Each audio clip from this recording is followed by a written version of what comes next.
Senator Cynthia Villar called SBSI a syndicate because its members only want money. Ganyan yan eh. You know you have to be decisive kasi syndicate yan.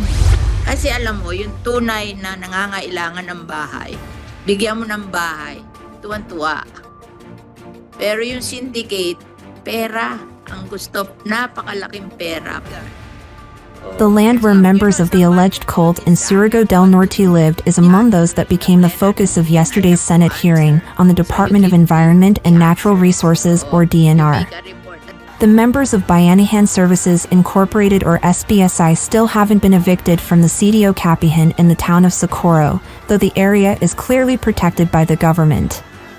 The population of SBSI in CDO Capihan is more than 3,000, but the DNR told the Senate that only one person in the entire SBSI community was granted the right to stay in the area according to the Protected Area Community-Based Resource Management Agreement, or PAC-BARMA. So, among the set of officers, ma'am, na binigyan po natin ng PAC-BARMA during that time, isa na lang po ang naiwan na tenured migrant na nandun. So, technically, yung mga yes po. Yung mga tao po doon, hindi na sila tenured. Isa lang po, si Oscar Arcular. He was the only one remaining.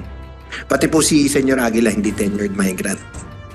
It is said that the agency also saw numerous violations of the DNR permit when their team visited the SBSI compound recently, including the construction of a checkpoint, volleyball court, radio station, and even a recording studio. Despite this, it is said that the DNR cannot just dismiss the SBSI. We've identified 3 sites subject for Wala validation. naman silang choice eh. Yes po. Huwag mo sasabihin, okay, wala silang choice. Pag binigyan mo sila ng choice, hindi susunod yan. Kasi you cannot, illegal sila dun eh. Because of this, the senator has a suggestion on how to remove the members. And siguro may bibigay nyo lang na tulong for every family. Hindi yan nalipat, hindi binibigyan ng pera. Oh, ako sanay na ako dyan eh. Oh, kahit bigyan mo ng bahay yan, pag hindi mo binigyan ng pera, ayaw lumipat. In the end, the Senate Finance Subcommittee approved the proposed 24.5 billion peso budget of its DNR-attached agency for next year. Here is the additional story.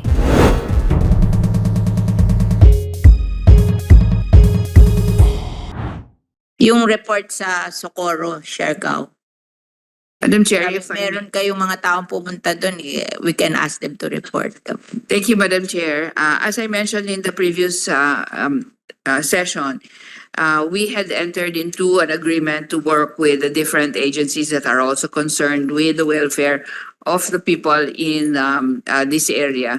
And so we have been holding consistent meetings with and coordination meetings with Department of Justice po, the DSWD, the DILG, including the PNP po.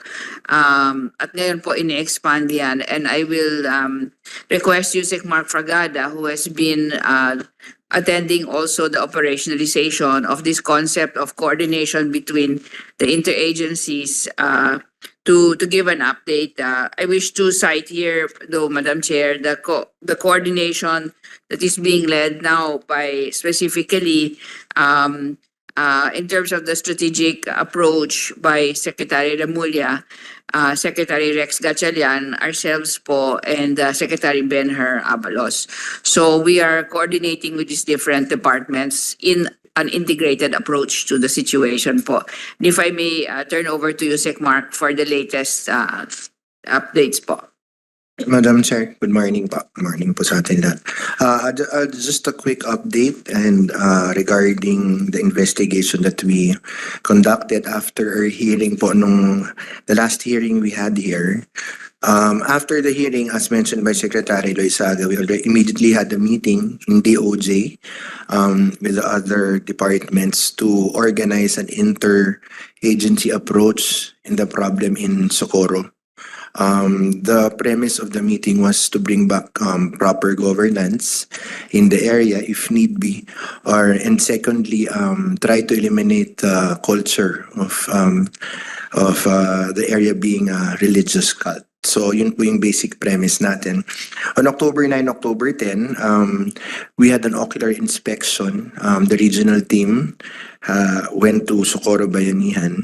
Nandun rin po ang DSWD during that time because they were doing their own investigation with regards to their 4Ps and their beneficiaries. We got some info regarding the area po. With a total population of 3,350, of which 1,017 are children. Doon po.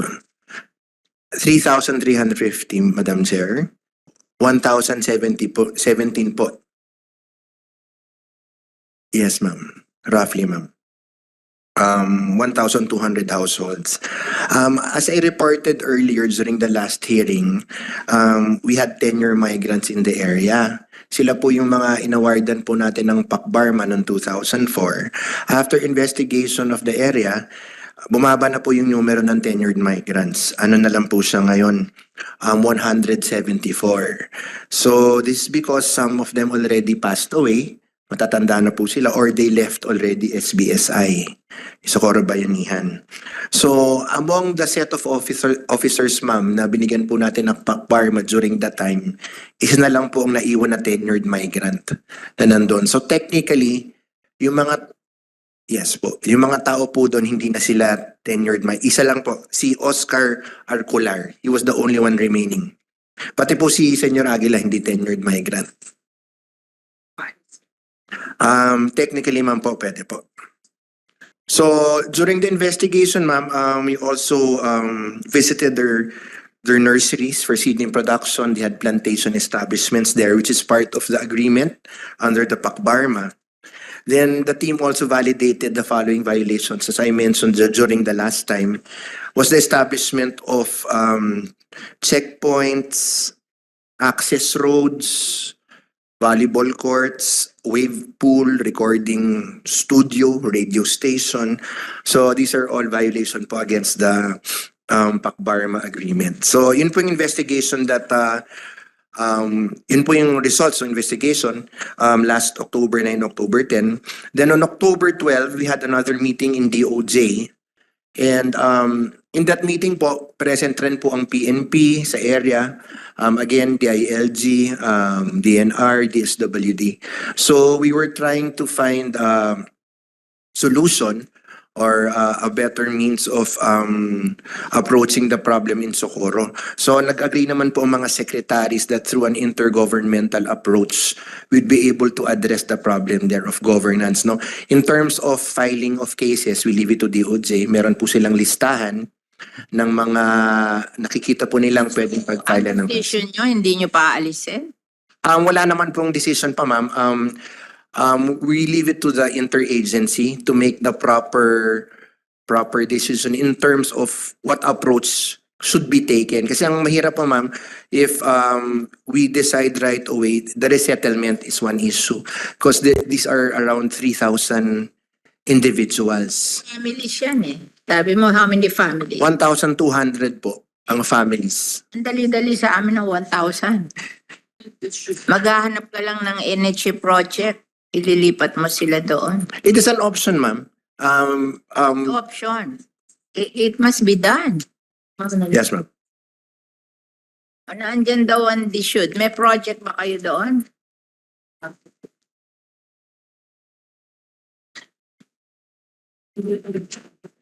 Wag ganyan ang approach nyo. Parang takot na takot kayo. Wala kayong decisiveness.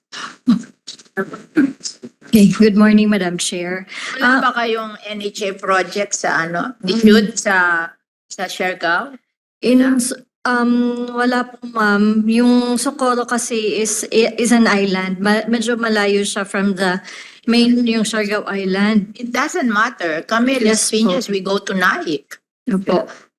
For during our meeting, interagency meeting last Wednesday, presided by the governor, they identified possible housing sites po 18. Kaya lang po, of the 18, 15 po yung zoned as agricultural, 3 yung residential, but yung residential are all in Surigao City. So, if okay naman po yung mga i-resettle natin to go to Surigao City, we've identified 3 sites subject for Wala validation. naman silang choice eh.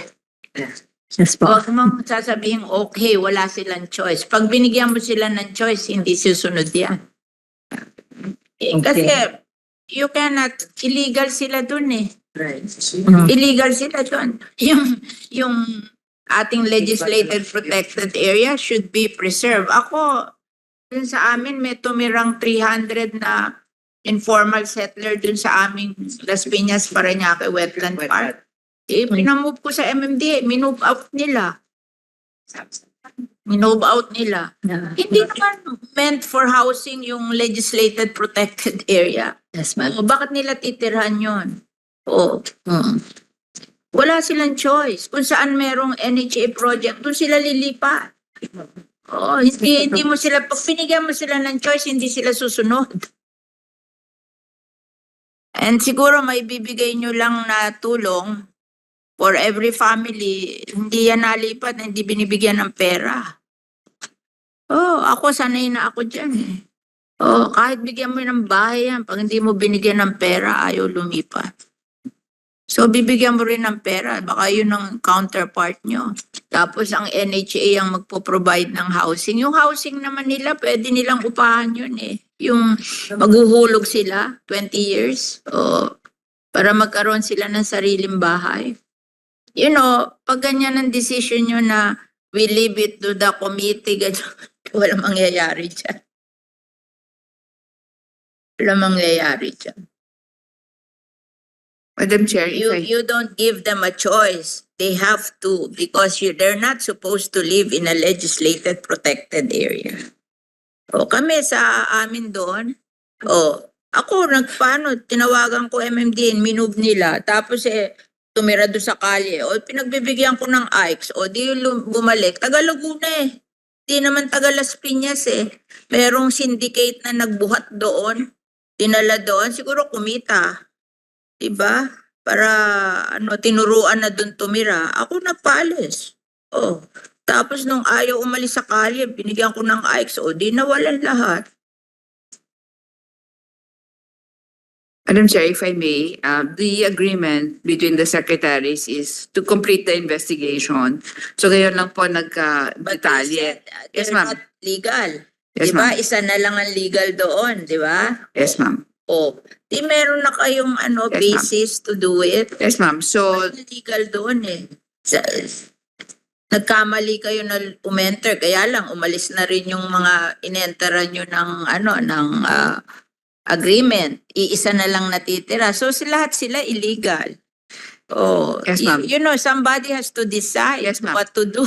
Hindi pwede yung kaya minsan mahirap pa yung maraming nagdi-decide eh, lalong hindi maka-decide eh. yes, ma'am. So the work that is ongoing, ma'am, is really, we need to, if they were to be relocated, where will they be relocated to?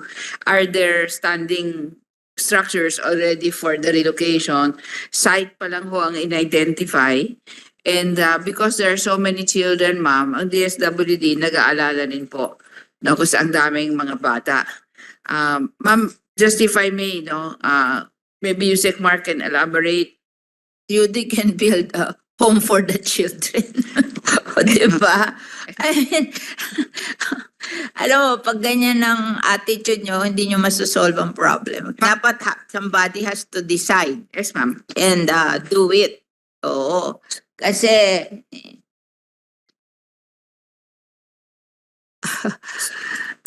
So, ma'am, if I may isa rin problema socially, culturally. So, talaga pong may religious beliefs itong grupong ito. Somewhat, naniniwala kayo doon. actually po, ito rin po yung reports na natatanggap po namin.